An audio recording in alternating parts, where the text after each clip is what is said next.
সংবিধানের ৭ ক সাব অনুচ্ছেদ ১, কোন ব্যক্তি শক্তি প্রদর্শন বা শক্তি প্রয়োগের মাধ্যমে বা অন্য কোনো অসাংবিধানিক পন্থায় এই সংবিধান বা ইহার কোন অনুচ্ছেদ রদ, রহিত বা বাতিল বা স্থগিত করিলে, কিংবা উহা করিবার জন্য উদ্যোগ গ্রহণ বা ষড়যন্ত্র করিলে, অথবা কিংবা এই সংবিধান বা ইহার কোন বিধানের প্রতি নাগরিকের আস্থা, বিশ্বাস বা প্রত্যয় পরাহত করিলে, কিংবা উহা করিবার জন্য উদ্যোগ গ্রহণ বা ষড়যন্ত্র করিলে, তাহার এই কার্য রাষ্ট্রদ্রোহিতা হইবে এবং ওই ব্যক্তি রাষ্ট্রদ্রোহিতার অপরাধে দোষী সাব্যস্ত হইবে।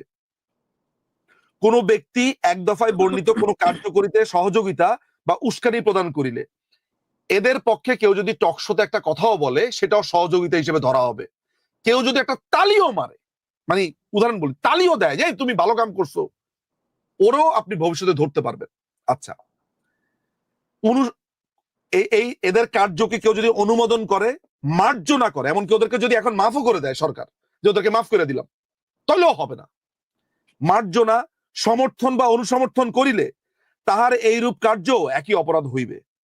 এই অনুচ্ছেদে বর্ণিত অপরাধের দোষী ব্যক্তি প্রচলিত আইনে অন্যান্য অপরাধের জন্য নির্বাচিত দণ্ডের মধ্যে সর্বোচ্চ দণ্ডে দণ্ডিত হইবে।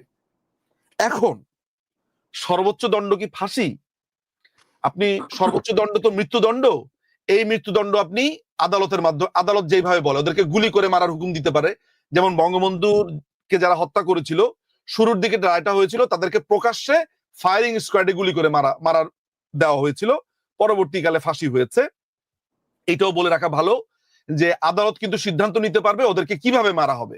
ওদেরকে আদালত বলে দিতে পারে যে ফাঁসি না, ওদেরকে ওপেন ফায়ারিং স্কোয়াডে মেরে ফেলা হবে, ওদেরকে শিরচ্ছেদ করা হতে পারে আপনার প্রকাশ্যে বাইতুল মোকাররমে, ওদেরকে রাস্তার মধ্যে পিটায়া হাড্ডি গুড্ডি ভাইঙ্গা দিতে পারে। যদিও আদালত হয়তো বা দিবে না, কিন্তু আমার মনের ইচ্ছাটা প্রকাশ পেয়ে গেল, এইভাবেও হতে পারে। যদিও আমাদের সংবিধানে আবার লেখা আছে যে কষ্টার্জিত মৃত্যু দেওয়া যাবে না। এখন ফাঁসির মৃত্যুটা যে আরামের মৃত্যুটা আমি জানতাম না আসলে, যদিও দুটোই আমার কাছে খুব মানে কষ্টার্জিত, মৃত্যুদণ্ডই তো কষ্টার্জিত। হোয়াট এভার ইট ইজ, আদালত সিদ্ধান্ত দিতে পারবে তাদের মৃত্যু কিভাবে হবে, অর্থাৎ সর্বোচ্চ যে দণ্ড, মৃত্যুদণ্ড।